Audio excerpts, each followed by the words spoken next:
good afternoon. I'm Michelle Olson. I'm Chief Client Officer and the head of Aerospace Defense and Advanced Air Mobility for a company called LLYC, Lorente Cuenca.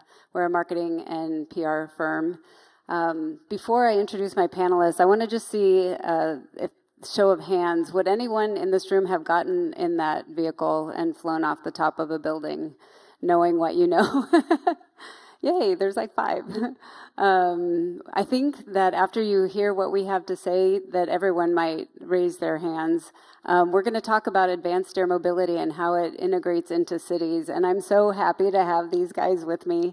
They're my tribe. We talk about this subject constantly, it seems, but to my right, I have Ryan Naru. He is with Joby Aviation, and he's the head of government affairs and aviation policy. And then Taylor Alberstadt from Honeywell and Business Development and Advanced Air Mobility. And Clint Harper has his own urban planning firm. These folks have flown in today to talk with us because we think that this is such an important topic and in such an important time where the way that we travel between cities and rural areas and just in general, the way we move goods and people is going to change dramatically and already has. Here in Arizona, we have Arizona Amazon Prime is already doing product deliveries in Tolleson. I know that Walmart is doing product deliveries in Texas. So that's just one form of advanced air mobility. Before we get into a lot of others, I want my panelists to introduce themselves and to give their definition, too, of advanced air mobility. Just quick background we'll start with Ryan. Yeah, hi, Ryan Naru. I'm the Aviation Policy and Regulatory Affairs Lead at Joby Aviation. My background is in aerospace engineering and economics. I've been in aviation now for, nearly a decade, and I started my life as a maintainer, and very fortunate to be working with Joby today. Definition of advanced air mobility. I think that there are many. What you saw on the screen was a vision from Uber Elevate, who began to send a demand signal to the aerospace industry about the confluence of technologies that are going to enable quiet, sustainable, and affordable vertical flight in a way that a helicopter never has been able to before. That is a mode of transport called urban air mobility. Advanced air mobility for me is urban air mobility, but there are other forms. Let my partners on stage take a crack at the other parts of the definition. Yeah, thanks, Ryan. So Taylor Alberstadt, as Michelle mentioned, I'm with Honeywell Aerospace, and more specifically, our Advanced Air Mobility division. Within Honeywell, about 5 years ago, our chairman came across an article that wasn't titled Advanced Air Mobility, but recognized that there was going to be this shift, right, that Ryan started to define. What will the future of aviation look like? How will it change, and is everything that we've been doing over the past 100 years, keeping aircraft in the air, will all of that be the same going forward? And I think the answer is no, right? There's some yeses, but I think the way we move, as Michelle said, is changing. And the advanced air mobility definition for me is a pretty broad umbrella. Ryan mentioned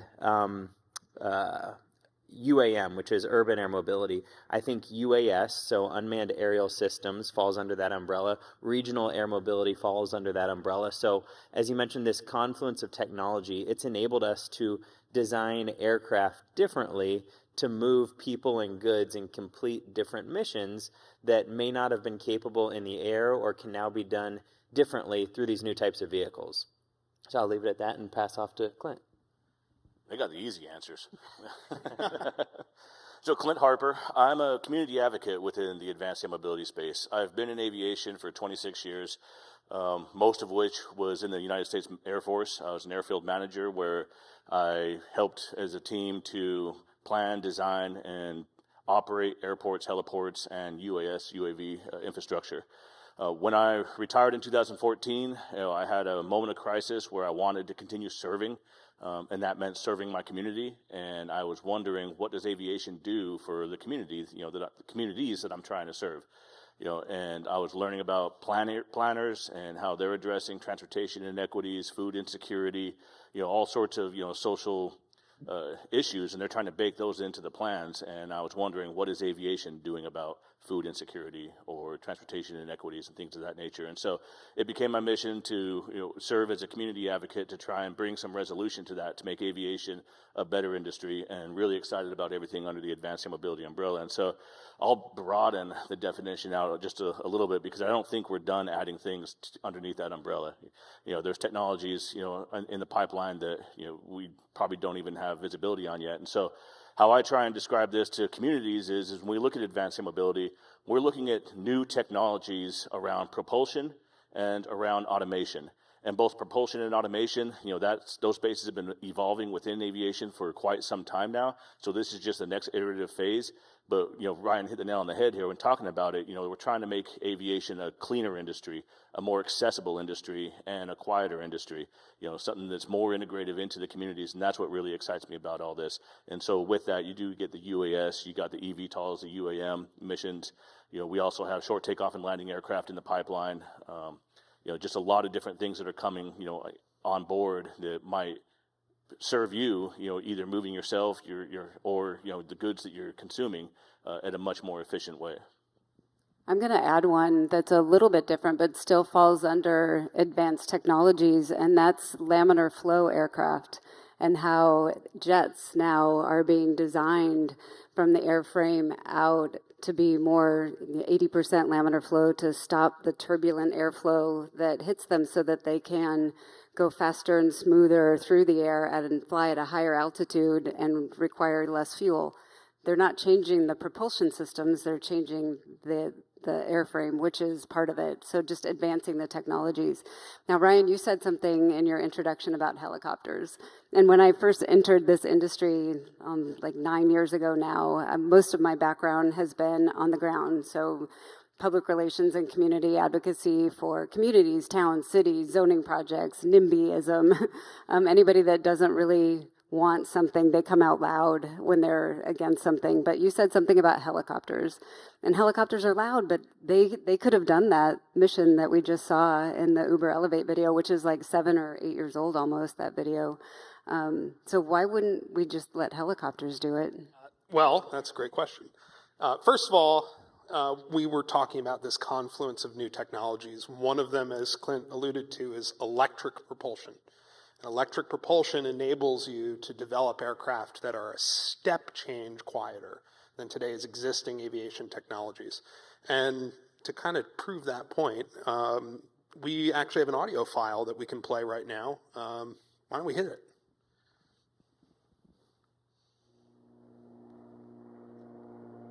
So we're going to start with some airplanes, we'll do some helicopters, and see what's next.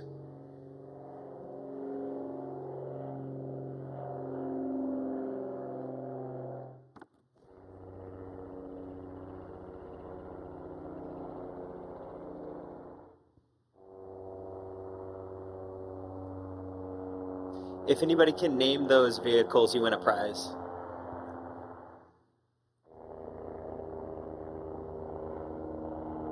That's my client.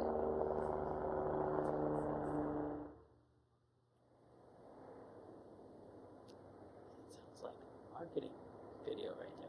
That sounds like Joby. They're all flying at the same altitude. Same altitude, same speed. This is the Joby S4 aircraft. It's an air taxi. It's built with electric propulsion, full envelope protections, full authority fly-by-wire. It's probably the most advanced aircraft in development today, although I am playing for the home team.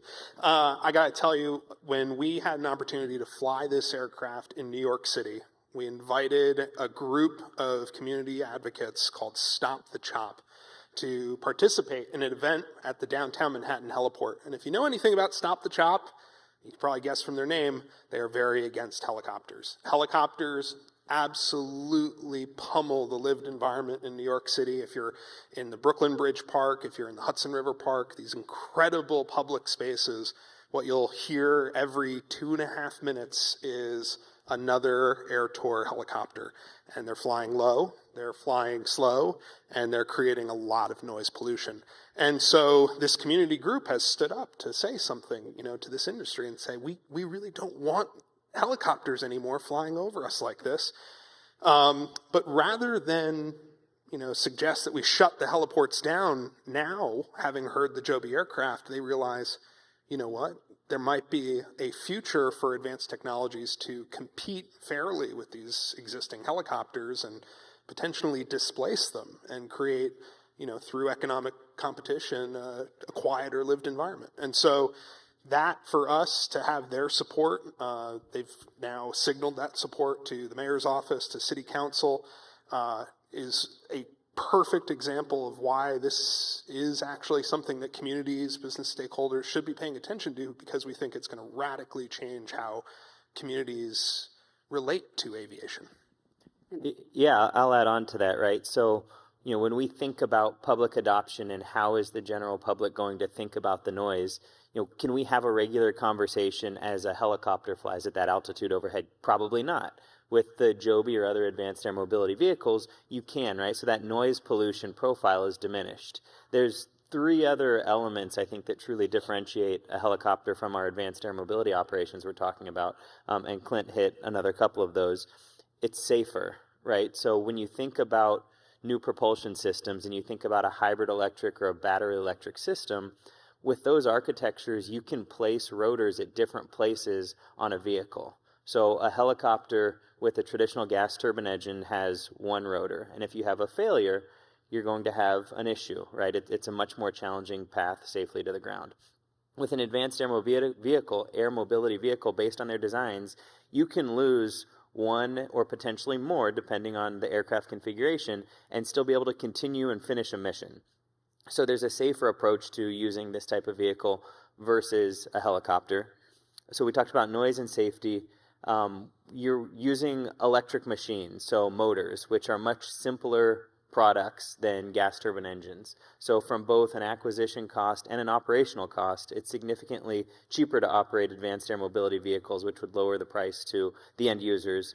And then sustainability, which, in some circles you can still talk about sustainability today, and it's important. So you're talking 0 operating emissions for all electric vehicles, reduced operating emissions for hybrid electric vehicles, and really across those 4 pillars, that's what differentiates helicopters from advanced air mobility vehicles. But I want to be clear that there are missions that helicopters operate today that advanced air mobility vehicles are not suited to replace. This is not we want to wipe out all rotorcraft and replace it with advanced air mobility vehicles. There are particular use cases and missions where there's an overlap. There's certain ones that are better suited at helicopter level and better suited for advanced air mobility. So it's introducing a new modality, but not out to replace those that exist today. Yeah, you guys are getting all the easy responses. But let's look at this from a community perspective, on all this. And so back in the 50s, in the United States, we put almost all of our eggs into one mode of transportation, into one basket of the personal automobile. And the effects and the unintended consequences of that, are widespread. Everything from obesity to air quality issues to a lot of different things. And so we've taken choice out of our transportation system. And right now we see a lot of communities, Phoenix included, and where I'm from, Salt Lake City included as well. We're trying to bring more choice back into the transportation system, whether it be transit, whether it be walking, active transportation, micromobility, the scooters. They all have found a role, within cities and within the transportation system where they can provide a service at a more efficient and cost-friendly way than the personal automobile has. And so when I go and talk about this to communities and to regions, and I ask, what do you think of when you think about multimodal transportation? Aviation is never a part of that conversation until now. And so now we're looking at all this, from a truly multimodal across the span with aviation included as a part of that. And it's possible largely because of the noise qualities and the noise characteristics. Right now in many large cities, a landing fee for a heliport in a downtown environment is over $1,000. Because they're trying to restrict operations into that because of the impacts of noise. And so by unlocking that and taking that barrier away, we're allowing, much more streamlined operations. And that $1,000 landing fee, in a private system, as helicopters often is, it's passed on to the user. It's passed on to the rider in a ticket price. And so it jacks those prices way up. And so just by eliminating or reducing the noise footprint, we're going to see some significant cost savings. It's going to make that barrier to entry and that barrier to use this system much lower than it's ever been before. One of the things Phoenix has done with their transportation tax this year, I live here in Phoenix, and I'm very proud of my city and my state, and think it's the most beautiful state in the U.S. We've passed our transportation tax, which included emerging technologies, I think, for the first time, and that includes aviation, and they're planning for it, which is, I think, in testament to our state, but also to Mayor Gallego, because she's such a fan of advanced air mobility. And one of the things that I think is interesting, these are clean sheet design vehicles. They're not helicopters that are electrified, which is different. Helicopters are heavy. You can't put 4 people in an electric helicopter, at least not yet. And there are some helicopter manufacturers that are electrifying their machines. But the clean sheet designs, Joby's one of the most advanced. There are several companies that are doing the same, and they each have a little bit different airframe and a little bit different mission that they're planning. So with all of that, and with sound being let's just say sound's not an issue anymore. We've proven that. You guys have done so many studies on sound.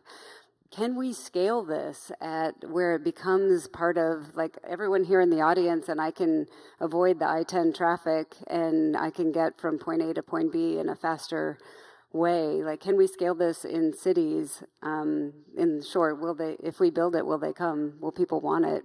And whoever wants to jump in first. There's a phrase in our industry, and I think many industries that are on the cutting edge, crawl, walk, run. What you're describing is certainly the run. It's the scaled vision of air mobility. Essentially the ability to push a button, get a flight, and have that seamless multimodal trip available to you from many different places in the city, right? To have that sort of optionality to move at a very quick pace, it might be somewhat more. I want it now. I know, me too. I'm from New York. He wants it now too. I want it right now. I think about the, so close yet so far away narrative, right? So there are 5 boroughs in New York. But if you were in Staten Island, you would never consider taking a trip to Arthur Avenue in the Bronx to enjoy the great Italian cuisine and culture there, because it would take you well over 2 hours and lots of tolls to get there. Then another 2 hours plus and all the tolls home. And so our cities are separated even within 12 or 15 miles of each other by geographic barriers, transportation barriers. That is the niche that we want these aircraft to be able to serve. Now, how do you get there? How do you get to scale? Well, first and foremost, you need to be able to operate at the crawl phase. A few aircraft, earn the social license, prove to the general public that this is not an intrusive mode of air mobility as compared to a helicopter. The next steps are going to be infrastructure. I'll let Clint speak to that for sure. There's going to be a limitation on the number of aircraft that you can deploy based on the number of helipads that you have. These aircraft are going to take off and land not from your backyard, but from aviation infrastructure. Beyond that, certainly it's going to be the economics, and those economics, as was mentioned, are really driven by a lot of these factors. For example, I'm a former maintainer in my young life. I had customer aircraft that when they needed, let's say, engine maintenance, transmission maintenance, that's an asset that is no longer working for them for 2 weeks. That's a lot of downtime. With these aircraft, thanks to electric propulsion, I'm able to remove and replace components and keep an aircraft in service. It's an hour-long job, right? And so that asset getting so much more utilization over the course of a year allows you, again, to drive down that cost. And those are the benefits we're going to start seeing over time. Infrastructure, though, is a critical piece to this. So, Clint. Yeah. Yeah, so I'm going to throw in another, little cliche in there. We're a rising tide raises all ships, and that's the way we need to think about this in terms of what it takes to scale on the infrastructure side. And so aviation today is so siloed, from every other mode of transportation and thinking.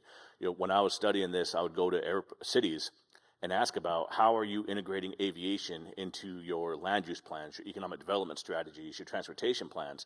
And the city's response across 5 different cities was all, oh, you said aviation. Go talk to the airport manager. He'll tell you all about it.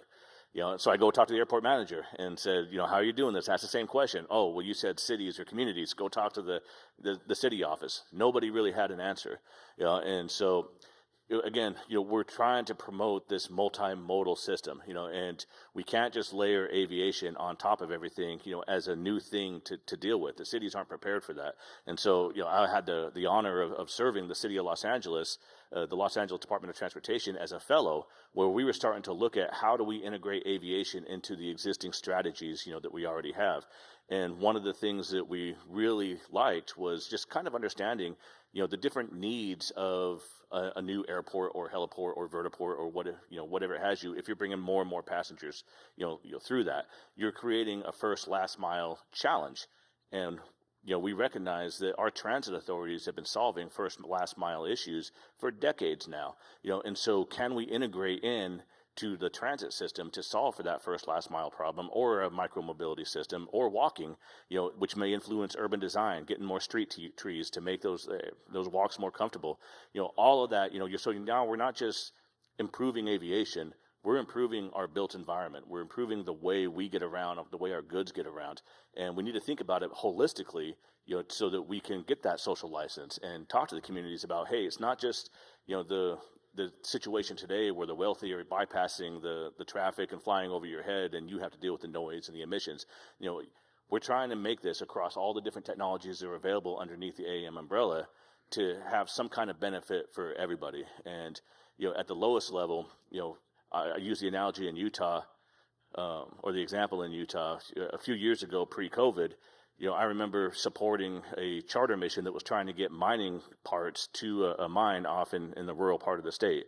And they chartered an aircraft to do that, at tens of thousands of dollars to move that, because it was that critical. That's the kind of stuff that we move via aviation, back then. Today, in the city of Harriman, we're moving cookies and cream to ice cream and paper towels via drones to people's places. And so we're making it more accessible, for everybody. That's a great point, right? There's a lot of puzzle pieces that need to come together before Michelle can hail her air taxi, to her front door. I'm going to be the first. Right? The operational certificates, the type certificates for the aircraft, the pilot training, the public acceptance that we touched on. But a piece of it is understanding the different use cases, right? We've talked quite a bit about putting people on aircraft and moving them around for different reasons. But advanced air mobility includes moving parcels and equipment, like Clint just mentioned, right? There are an unlimited and untapped number of use cases. And, talking to all of you, I think if we said we have a vehicle that can do this, what would you as a business leader do with it? And there's still new ideas coming about right now, right? From ecotourism to moving organs, right? To fast delivery to, I read a note about, what was it called? Talent mobility. Think about a particular surgeon who can, who's an expert in this particular surgery. Well, now he can get to multiple hospitals quicker to conduct that surgery, right? More often. So the use cases, need to be there in order for this market to come to bear. And the vehicles that are coming to support that, whether they be small class 1 or class 2 drones that can do, we like using the 4Ds, dull, dark, dirty, and dangerous missions, right? How do we take that out of a person's hands and put it into an autonomous vehicle or a remotely piloted vehicle, a small drone, all the way up to a larger, clean sheet aircraft that can move 6, 9, 12 passengers in a completely different way. So the economics have to be there through these new use cases as well before we'll scale. And safer. I mean, the surgeon going from Scottsdale to Mesa, it's slower. The opportunity for crash is much higher than in one of these aircraft that are going to be designed at commercial jet standards, 10 to the minus 9. Like it's a no-brainer almost for those in public safety, getting a surgeon or a to a crash site that's completely blocked, and being able to render care and wait for the ambulance to come, I think is just brilliant. And maybe to add a couple true life use cases, right? There's a company in Ireland called Manna that can deliver pints of Guinness. It wenches them down to your backyard, right? In Scottsdale, they're using drone as a first responder. So, if you're within this ecosystem, you kind of see this rollout happening. Michelle mentioned here in Arizona, Amazon's doing deliveries. So it's already starting to take hold, I think, is if you start to look, it's going to increase exponentially the number of deliveries and the speed at which we're now racing toward certification. But it's been a very long, challenging process. But this is no longer, and we say this a lot, right? It's not a matter of if, right? It's now a matter of when for this industry, where maybe 5-10 years ago there were a lot more question marks. I mean, in all likelihood, these aircraft, Joby, the top 2 or 3 might be certified next year. Fingers crossed. We're going to keep working real hard on that. So they're going to be in the air, and we will be crawl, walking, and running. We have 5 test aircraft currently in flight. We'll have a 6th one online here in probably another month or 2. We're putting in the hours. We recently crossed a 40,000 nautical mile mark, which is essentially twice. Remarkable.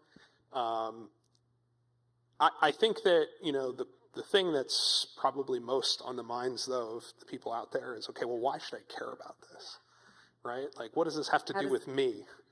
And, I think that for me, I think about this not as a solution to this existential transportation problem of congestion, right? We're not going to be able to solve congestion with air mobility. Everyone knows how latent demand works. If you open a new lane, right, you're just going to fill the lane. Hopefully we do move significant traffic to the air, but what I think that I ask my stakeholders to think about is, how is transportation an engine for your economy? How is the ability to have in-person meetings with someone, 50, 60 miles away in less than an hour's time, going to add value to your business? How is being connected to your international airport from basically any neighborhood in the city going to transform your city's opportunities to be connected to the global marketplace? Air mobility is part of that future state solution. It's going to be how I think cities and regions supercharge their ability to do business, to compete globally as, I think, cities that support innovation in particular as well, right? I think that any new aviation product is going to be a strong signal for that. But I also think about people like my dad. So when I was growing up, again, New Yorker, I lived about 40 miles north of New York City, and my dad would commute an hour and a half each way. So 3 hours just on the train, plus the time to and from those train stations. And you miss a lot of stuff. I think all of us in the room, we sometimes miss those things at home that we wish we could have that time back. And for, I think, a very large number of people, having the option to have that time back, maybe it's once a week, maybe it's once a month, right, is now something that is part of the equation, right? You can't do that today with a helicopter. But what if you could with one of these quiet and accessible aircraft? No excuse for not going to the gym anymore, you're saying? We're going to put a vertiport in the LA Fitness right there in the parking lot. It makes me wonder about just the whole ecosystem of what it's going to take on the ground, in the air, at airports, in these 5,000 underutilized airports around the country. Like, what's it going to take to make this happen? There are cities now that are already planning for it. Phoenix has filed, or Arizona's filed the SB 1307, and hopefully that's just to get us talking about how we're going to mobilize advanced air mobility, and hopefully that'll be chatted about in the legislature here pretty soon. But we've got Dallas-Fort Worth. We've got pretty much all of Florida. Florida, I think, is in the U.S. is probably the most advanced region. Ohio, where the Center of Excellence is. California and Utah. They're making a lot of noise about the things that they're putting into place. But from a larger perspective, I'm just curious, what what is the ecosystem? And like the folks here in this audience could be working in real estate or along a transit line or at a Starbucks and want to think about something next to a vertiport. We haven't really defined vertiport yet, have we? Kind of heliport on steroids, maybe. But let's talk about that. Just like which cities might come first, and where are we, and what's the ecosystem? So I'm going to deviate from the air taxi, service just for a minute here, because what the ecosystem looks like really depends on the needs of the community, that's going to create demand and create a commercial service with that. And so one of the things that I do with various states and regions is try and facilitate conversations about, what are your needs? What keeps you up at night? And we try and do this absent of any expectation of there being an aviation or advanced air mobility type of solution, and so with the emergency managers, with the housing folks, with the water and utilities, what is it that keeps you up at night? What are the things that you're struggling with the most? How is the transportation system failing you today? Whether it be, emergency services, whether it be your commute, just, take the gloves off and really think about that. And let's talk about those needs that exist today. And with those, we can start looking at, what solutions actually make sense for any given region. And once you have those solutions, whether it be an air taxi, whether it be, a UAS, large or small, or even a short takeoff and landing, aircraft, then we can start looking at, all right, what does the infrastructure needs? And then as we get into the infrastructure, of course, the infrastructure is on the ground.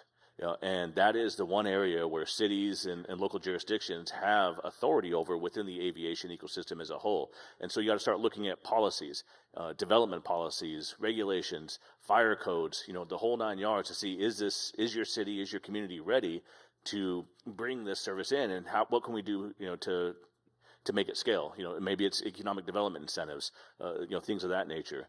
But really start looking at it, and we can start from what we have. And so a vertiport, a lot of people do like the notion that it's a heliport on steroids. It doesn't have to be. A vertiport can be a heliport. In fact, there's a lot of movement just to bring those two terms together and say vertical lifts, vertical takeoff and landing aircraft is going to operate out of a vertical lift infrastructure, whether it be heliport, vertiport, whatever you want to call it. But get that down there and look at those existing policies. We did this in the city of Los Angeles, and I've helped other cities look at it too and say, what does your heliport development code look like? Do you even have one? And start just kind of going through the scenarios of, how the system is going to operate and see, do you have things covered? And I'll leave it up to, the rest of you to fill in the blanks here. Yeah, and many of the things Clint mentioned, for those of you part of the aerospace ecosystem, aviation is a highly regulated industry. Right, so who's going to have it first? It's going to be the early adopters, the cities, the governments, the policymakers that lean in. Right, Michelle gave a great example. SB 1307 here in Arizona, it passed I think 27-1 in the Senate, and now it's at the House. It requires an appointment of an advanced air mobility leader for Arizona, and they're going to be responsible for figuring out how does this integrate with the current Arizona transportation landscape. Right? Things like that need to happen where you have the policy folks involved, where you have public and private stakeholders working together, because the number of things that you've heard here on the stage don't come without a lot of brute force. You need folks responsible for everything from, the vertiports, which have their own regulations, that aren't yet fully finalized. So there's still rulemaking going on around vertiports, because these vehicles are going to operate a little bit differently than helicopters, just in terms of how they land and take off from a downwash, outwash. So think about the wind that comes off at the profile. That's different than helicopters, right? So we need to analyze that and understand how that works. You need to understand the noise signature, as it may be different between different types of aircraft, right? As they're designed differently, the rotors are sized differently, they spin at different speeds. It may not mean every advanced air mobility vehicle has the same noise signature. So maybe you want to allow some into this area, but not some, at this period of time or in this area. So all of that needs to be worked through, and I think you really are finding some select localities nationwide that are leaning in. I heard on this stage quite a few times the C word, China, right? China is very committed to a low altitude economy. They are doing this today. So I think everyone needs to be mindful that we will, as a United States, be left behind. Someone within our group uses this Wakanda moment analogy, right? For those of you familiar with the Marvel Universe, you kind of go through this invisible curtain, and suddenly the entire world's different. That's starting to happen in China right now because they're leaning in so significantly with funding, with regulation, and with or without public support, because they can do that. And so we need to think about how we want America to continue to lead, North America as a whole and the United States more specifically. Well, and I think as I think about the ecosystem too, I think about suppliers. I think about equipment manufacturers. I think about the operators. I also think about airports, and I think a lot about also electrification. And we've talked about that, I think, at the event today significantly. Airports, for all of the amazing work that they do, don't really have a grasp, for the most part, on the location, condition, and residual capacity of their electrical distribution resources. And they're experiencing that pain right now with supporting their rental car fleets that are, now serving increased penetration of EVs. People want EVs. People want to be able to utilize these vehicles when they travel. Now, I think that what's happening is, as we see these electrification demands send a demand signal to the airports, right, that enables, the future of air mobility in a big way too. Enterprise Mobility, it's the parent company of Enterprise Rent-A-Car, put out a report, I think last year, saying most airports are going to need to double their electrical distribution capacity in the next year, and that didn't even consider advanced air mobility. That was just for cars. That was cars, gate electrification, right? How can we? Tugs. How can we? Yeah, exactly. Ground service equipment, electrical HVAC, which is more affordable and more efficient. For example, we heard from Bloom Energy earlier. That's part of the ecosystem, right? As we think about how do we enable more power availability and on-site generation for airports. So the ecosystem is broad. And one last thing too is on workforce. So I'm going to pull New York out again. I can't stop myself.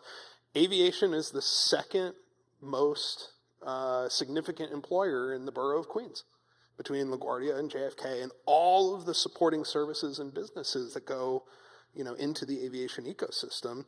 It is the second most significant workforce driver in the borough. Is that for us? Are we being given the hook? No one wants to fly. I think you said stop talking about New York. We're in Phoenix. I'm trying to balance you with all my Arizona's the most beautiful state in the nation. It is. It is.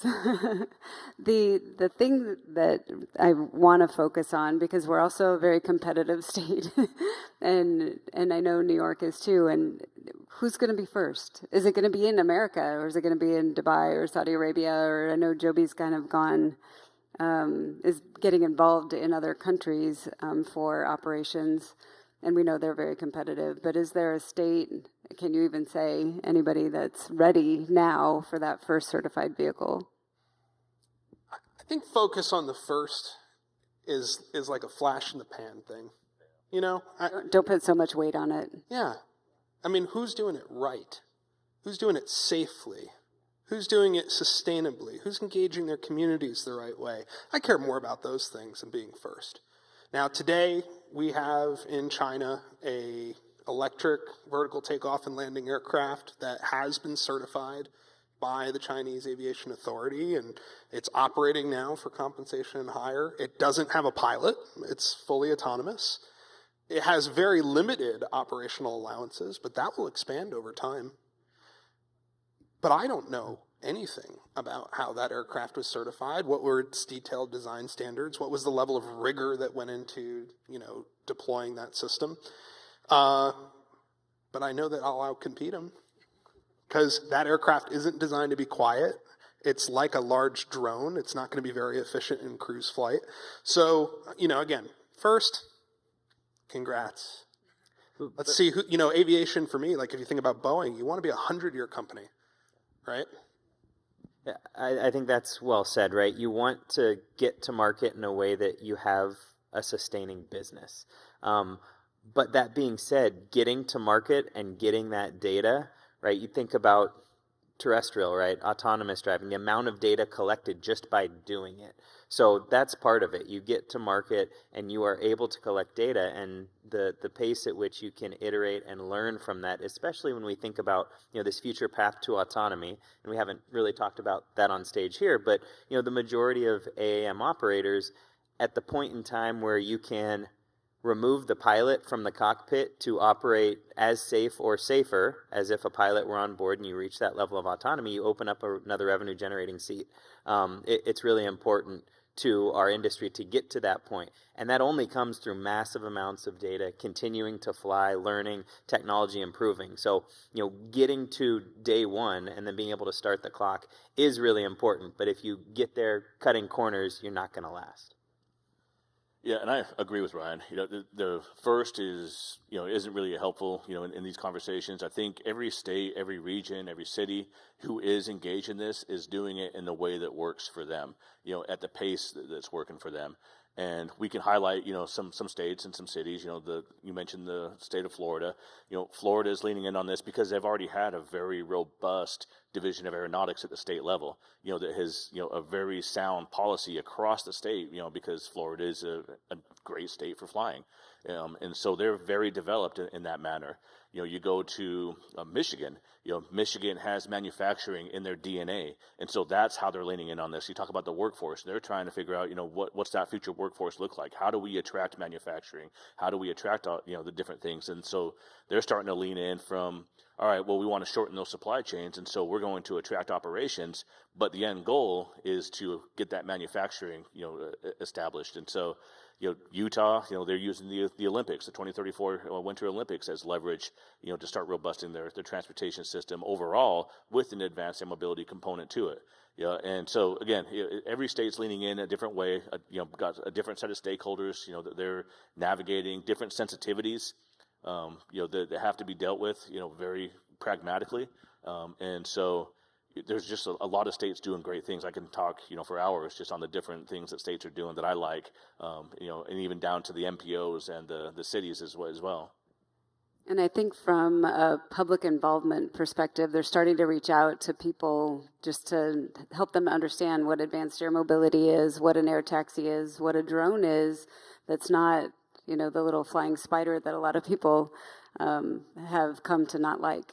So that public outreach and getting input and city planning and helping to understand, like if we put a vertiport here, what other business will go around it? I think that it's coming much faster along than I thought.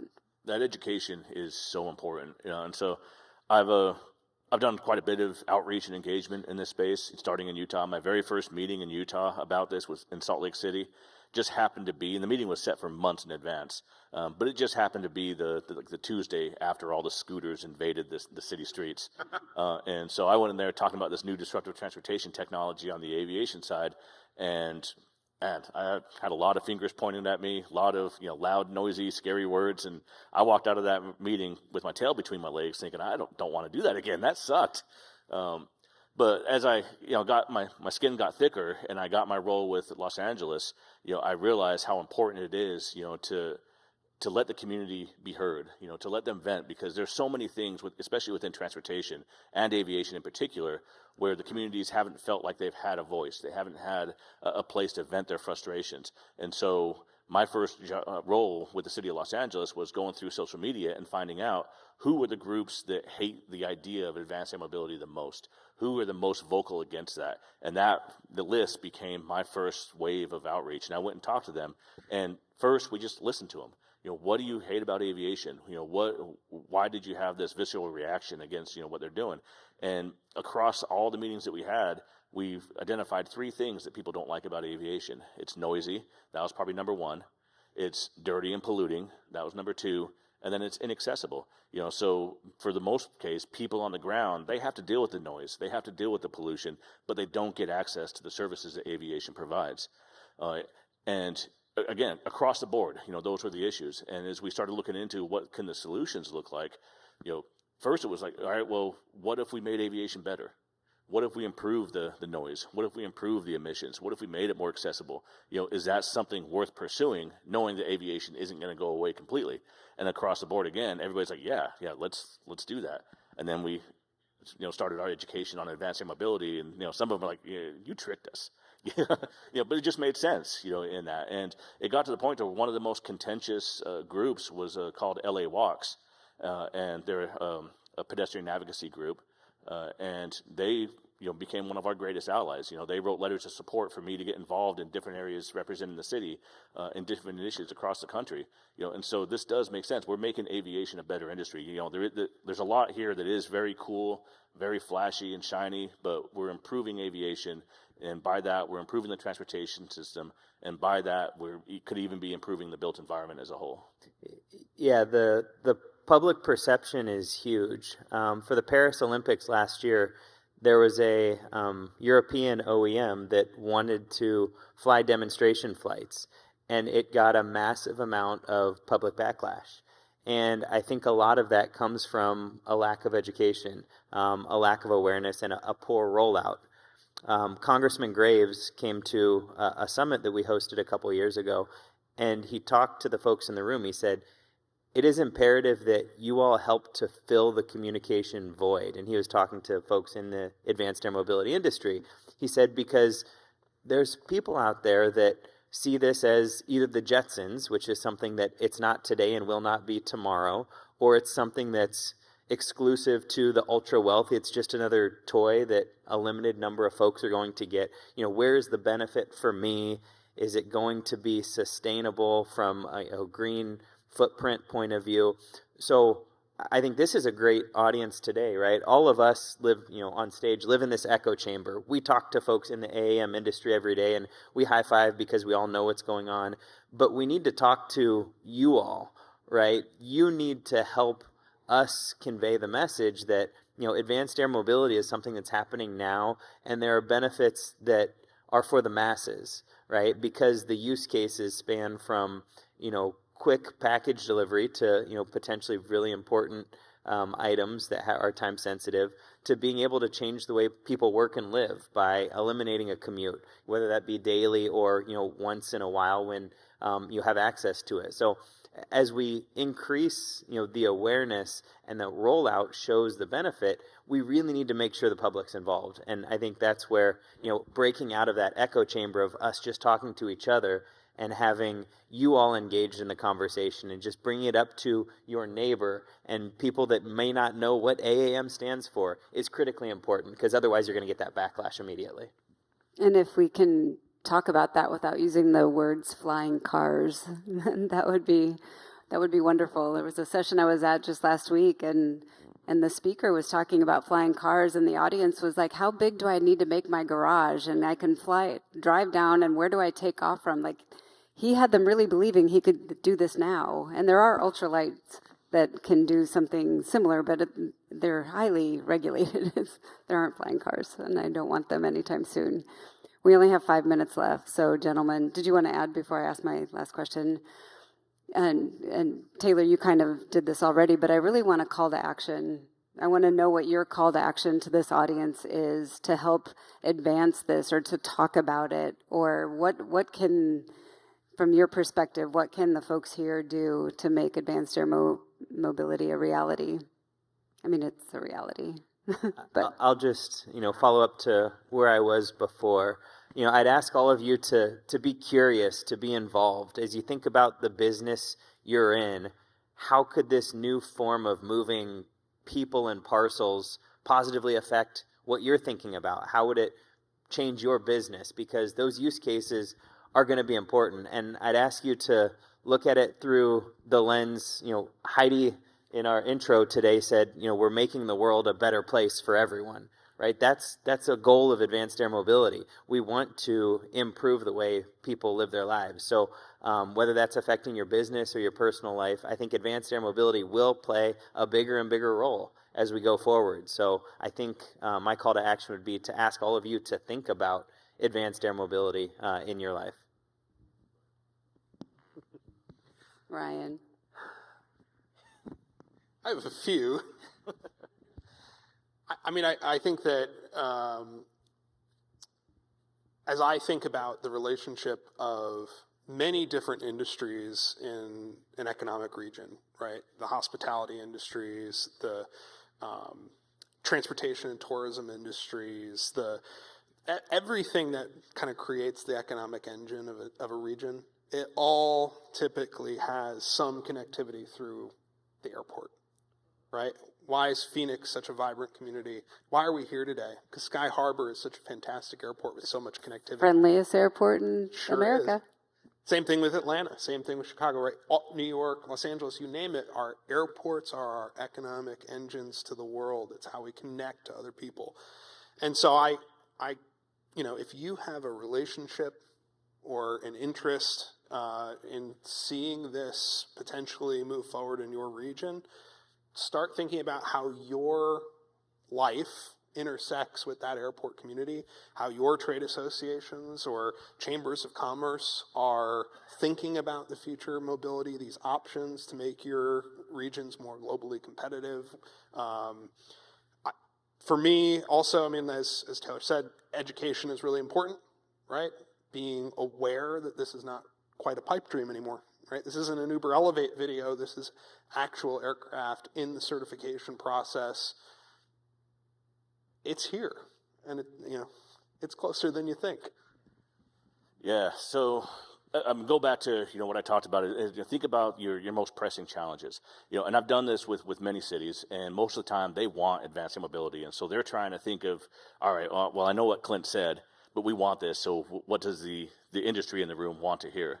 The folks that were most successful and was really inspiring on this, I actually had the opportunity to do some indigenous outreach to Maori communities in Aotearoa or New Zealand, and they were easily able to detach themselves from, hey, they came into the room saying, we don't want this.